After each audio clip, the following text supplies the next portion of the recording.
لمبے عرصے تک زیر بحث رہنے کے بعد ہفتے کے اختتام پر چین اور ایران کے درمیان تجارت، سرمایہ کاری اور دفاع کے شعبوں میں معاہدہ ہو گیا ہے۔ اس معاہدے سے ایران کو اس امریکی دباؤ کے مقابلے کے لیے مزید گنجائش مل جائے گی جو وہ اس کی ایٹمی معاہدے میں غیر مشروط وابستگی کے لیے ڈال رہا ہے، لیکن یہ واضح نہیں ہے کہ بیجنگ اور تہران کے درمیان ہونے والے 25 سالہ معاہدے کے نتیجے میں فوری طور پر کسی قسم کی ٹھوس تبدیلیاں ہوں گی۔ اتوار کو جب امریکی صدر جو بائیڈن سے ایران اور چین کے درمیان مضبوط ہوتے تعلقات کے بارے میں پوچھا گیا تو انہوں نے جواب دیا کہ وہ اس معاملے پر کئی سال سے تشویش میں مبتلا تھے۔ چین اور ایران کے درمیان اسٹریٹجک تعاون کے معاہدے کی بدولت ایران بیجنگ کے روڈ اینڈ بیلٹ منصوبے میں شامل ہو جائے گا، جو بنیادی ڈھانچے کا ایک عالمی منصوبہ ہے اور اس کا مقصد دنیا بھر کے درجنوں ملکوں میں چین کے اثر و رسوخ اور سرمایہ کاری کا فروغ ہے، کیونکہ وہ دنیا کی سب سے بڑی معیشت بننے کے لیے امریکہ کے ساتھ مقابلہ کر رہا ہے۔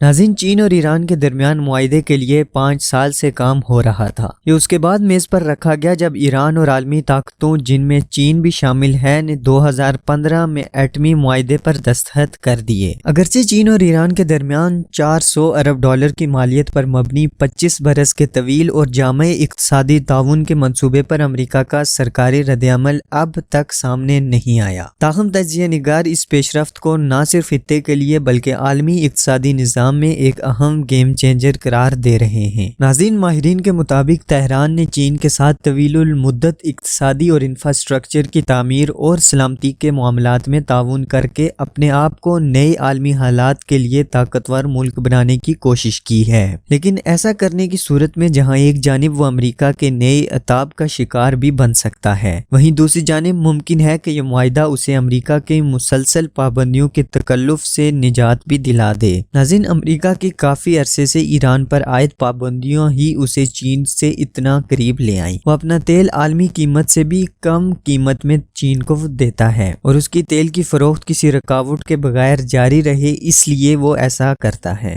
ناظرین، اس معاہدے کی دستاویزات تو سامنے نہیں آئی، لیکن جو معلومات ہیں ان کے مطابق اگلے 25 برس میں ایران کے خستہ حال معیشت میں $400 ارب کی مالیت کی منصوبہ اقتصادی استحکام لانے میں اس کی کافی مدد دے سکتے ہیں۔ اس کے بدلے میں چین رعایتی نرخوں پر تیل، گیس اور پیٹروکیمیکل مصنوعات ایران سے خرید سکے گا۔ اس کے علاوہ بیجنگ ایران کے مالی، ٹرانسپورٹ اور ٹیلی مصنوعات کے شعبوں میں بھی سرمایہ کاری کرنے جا رہا ہے۔ اس معاہدے کے تحت بتایا گیا ہے کہ ایران کی تاریخ میں پہلی مرتبہ دونوں ممالک مشترکہ تربیتی مشقوں، ہتھیار کی ترقی اور انٹیلیجنس کے اشراک سے فوجیوں اور ریاستی سلامتی کے امور میں تعاون کریں گے۔ ناظرین، اس بات کا بھی امکان ظاہر کیا جا رہا ہے کہ ایران شاید چین کی نئی ڈیجیٹل کرنسی ERMB کو اپنانے کے لیے مثالی امیدوار ثابت ہو، جس نے ڈالر کو نظر انداز کرنے اور اس کی منظوری دینے والی طاقت کو کمزور کیا ہے۔ ناظرین، چین اور ایران کے درمیان اسٹریٹجک تعاون کے معاہدے کی بدولت ایران بیجنگ کے روڈ اینڈ بیلٹ منصوبے میں شامل ہو جائے گا۔ اس منصوبے کا مقصد دونوں ملکوں کے درمیان معیشت، علم و ہنر اور دوسرے شعبوں میں تعاون کے امکانات کا جائزہ لینا ہے اور اس کے ساتھ ساتھ طویل المدت مالی توقعات اور تعاون کے طریقوں کے لیے منصوبہ بندی کرنا ہے۔